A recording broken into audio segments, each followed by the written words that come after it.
message. Once this header is attached, the message or the data is called a packet. So this is the Internet Protocol header, which is in front of every packet that is sent through the Internet.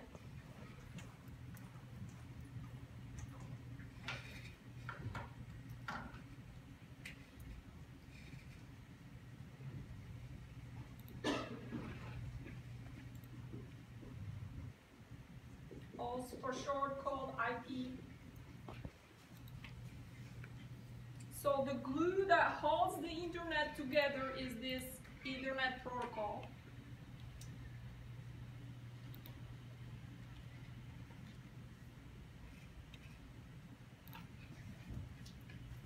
Let's see what parts it has. So it allows the network layer to transport the packets from sender to receiver, no matter how many machines are in between and where the sender and the receiver are located in the world.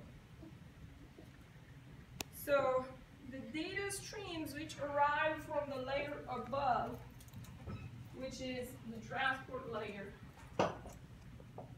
are taken by the network layer and possibly broken into pieces if they could not pass through some of the networks in between. So remember, we are connecting a bunch of smaller networks that are independent from each other. They might have different topology, different configurations, different maximum transfer units. And when our packet has to go from one network to the next network that has a different configuration, is the responsibility of the network layer to make sure that it can pass through that. And so if the packet is too big to pass through that, it will take it and break it into pieces.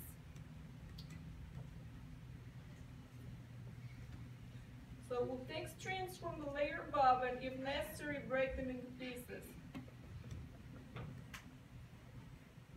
The layer above is the transport layer, which creates segments, and the layer above is the application layer, where the data came from to begin with. So if that was an email, for example, an email message, that it came from the email application.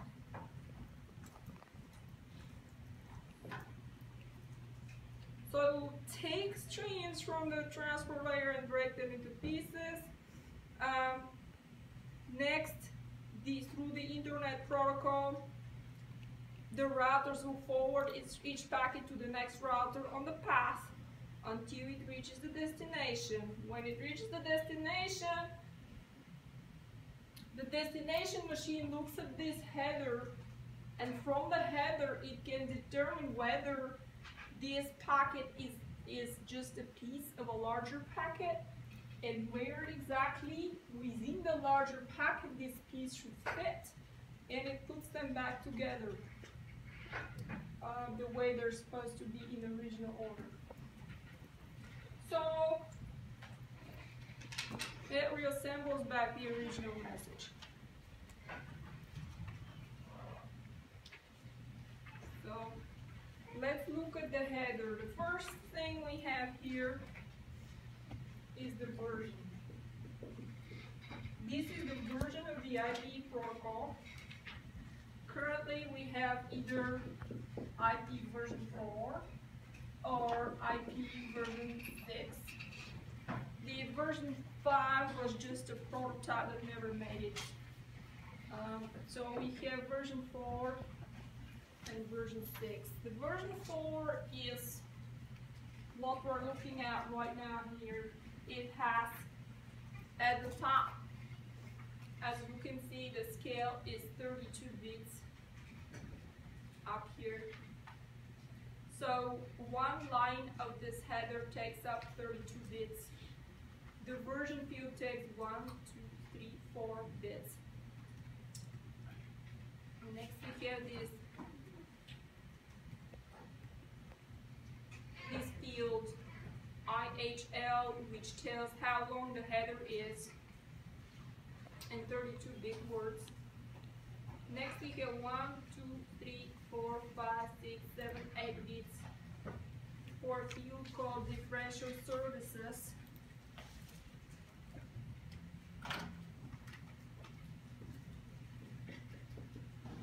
We will see the version 6 in a moment because it looks a little bit different. Because with version 4 we have 32-bit addresses. That's why the scale is 32-bit. So the sending address, which is also called source address, the machine that sent the packet, and the destination address, the address of the machine that's supposed to receive this packet, are both 32 bits long. With the version 6, these will be much longer. Does anybody know how big they are? With IPv6,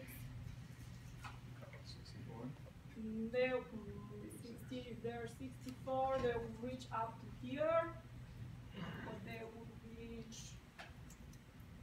way up to here. How many bits do you think that is? 128, very good. So version 6 will use 128-bit addresses. Why do you think that is?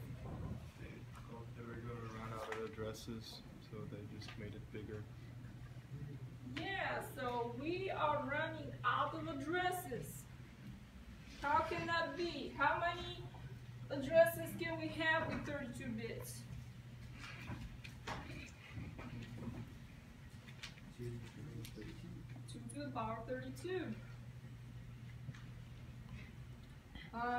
So that's not enough currently for all the machines, printers, routers, devices, and now all of our cell phones that want to be on the internet, and all of our virtual machines that we installed on a single computer that each needs to have its own IP address, and we are out of addresses. But that's not the main reason.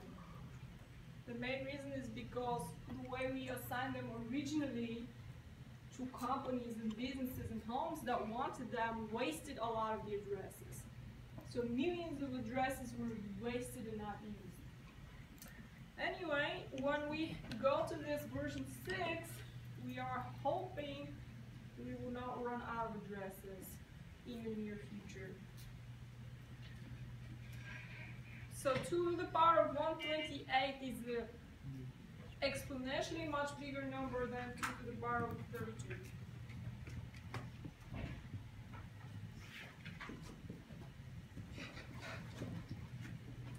So how long is the header in 32-bit words? Differential services, that distinguishes between the service that we can provide. So that lists the type of service.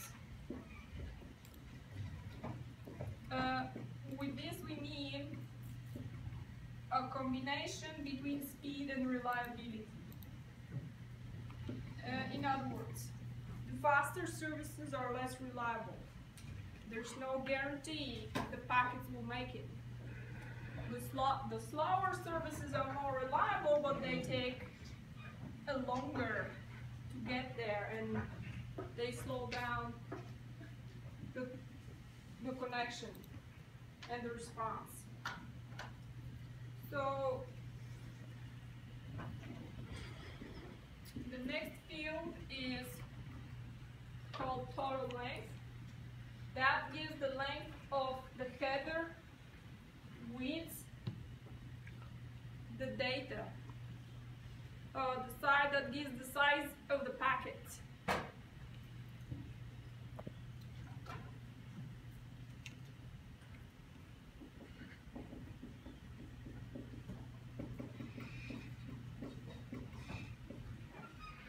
The next is identification.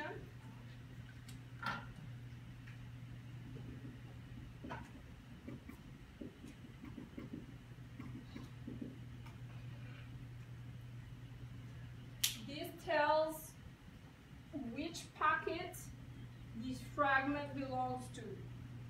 So let's say we had a big packet that had to be split into fragments. All the fragments that are part of the same packet will have this part the same. So this way we know which fragment is part of which packet. Next, there is a field that is not used. So it's grayed out, it's only 1 bit. There is, after that, 2 flags. So this is a single bit. It can be either 0 or 1. If the bit is set, this means do not fragment this packet. If this bit is set, it means more fragments are coming. So this is a fragment and it's not the last one, there's more coming. If this bit is not set, this means this is the last fragment from this packet.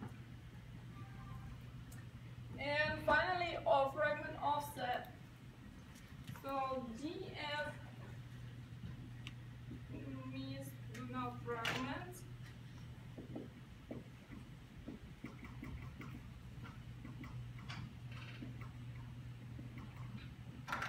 MF means more fragments are coming.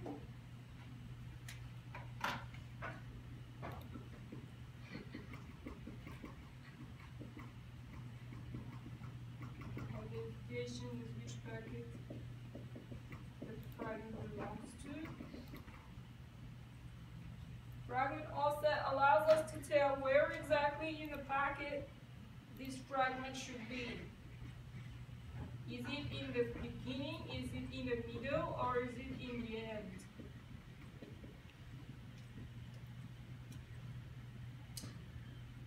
Next, there is a field called time to leave. So we are setting out a timer here that after some time this timer will go off and this packet will be discarded. Why do you think we would do something like that?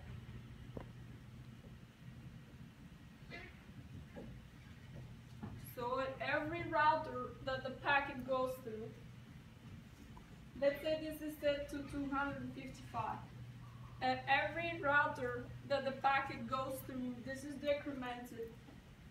So it's like 254, 253, 252, 251. And when it gets to 0, the packet is discarded.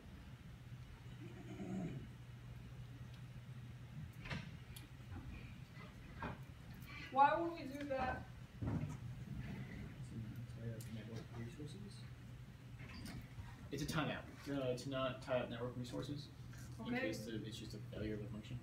Very good. So not to not tie up network resources because what? If we don't have that, and this packet got lost and it never made it to destination, the packet will keep circulating the network forever.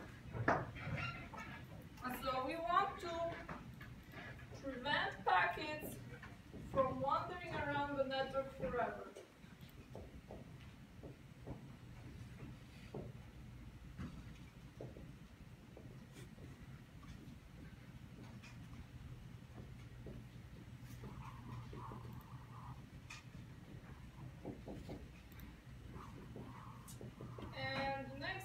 Here is the protocol. This protocol is talking about the next layer, the transport layer. Because when the receiving machine gets this packet, it strips off the header, reads the information off of it, so we can put the packet back together the way it was originally sent, and next, what does it do with it? On the receiving end, the network layer, once it strips off the header and puts the pieces, fragments back together, what it does is it passes this packet up to the transport layer. And the transport layer strips off its header, processes packet and transfers it up to the application layer. So that, let's say that was the email application, then the email will be received. But the transport layer has 2 protocols that it provides. And so here it will say, on the receiving side which protocol in the transport layer we should give this packet to. So it has two protocols. One is the TCP, the transmission control protocol, and the other one is the UDP, the user datagram protocol.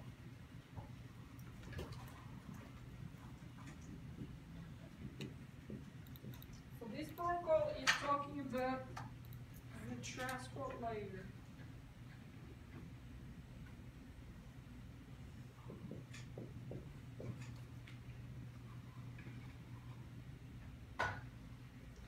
Either TCP or UDP.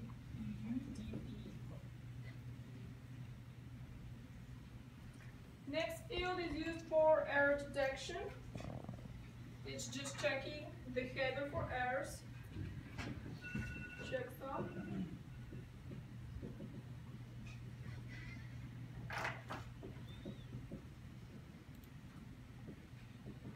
Error detection. And finally, we have the address of the sending machine and the address of the receiving machine. These are the IP addresses. In this case, these are 32-bit addresses. Now,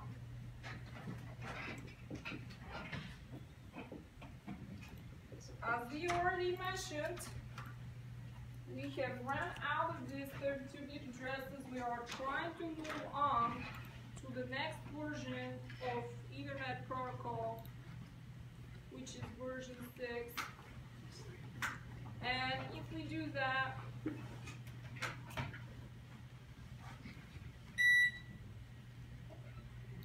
this is what our header would look like.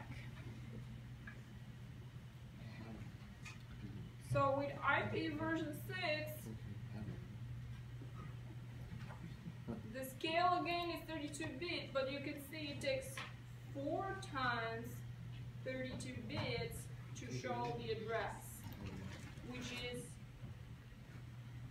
128 bits for the source address and for the destination address. Some of the rest of the fields were removed. So the important thing here is with version 6, we get 2 to the power of 128 addresses. With version 4, 2 to the power of 32. Now this is a big number.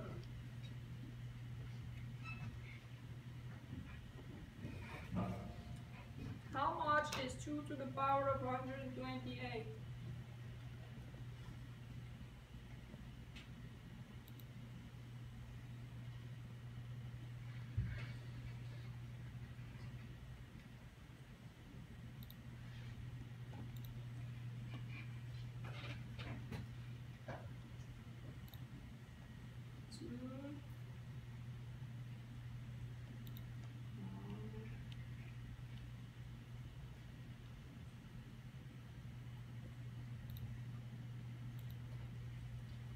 Big number, which is big enough to assign an IP address for every molecule on the surface of the Earth.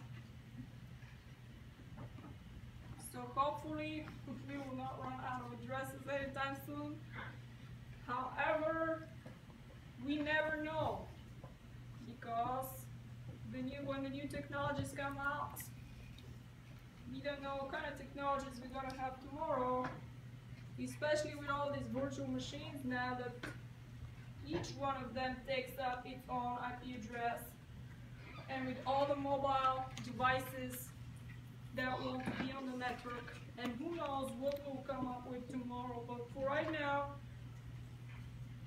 this is enough number of IP addresses for us. Now unfortunately, we've been trying to move on to this new version for the past 10 years, and we still have not completely deployed that.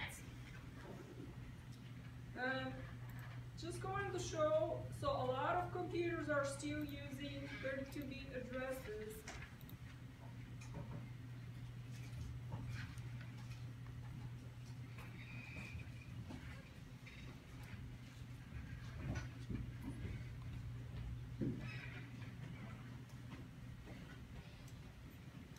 So, just going to show how they look like.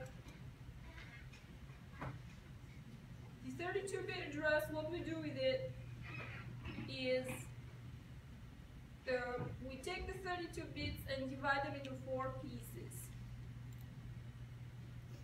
So each is long 8 bits. Each of the 8 bits converted to decimal and separate them with a dot in the middle.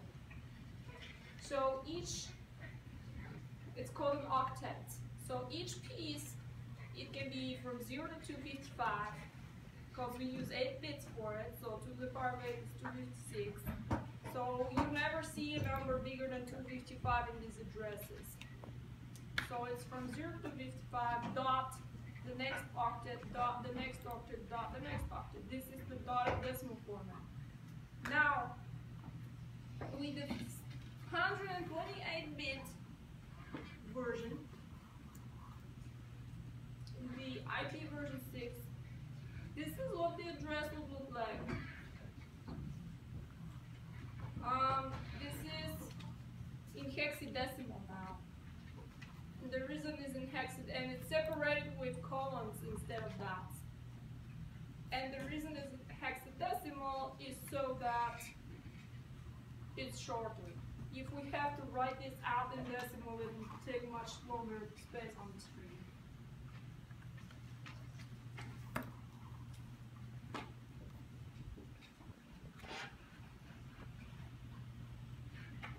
Let's look at one more thing here.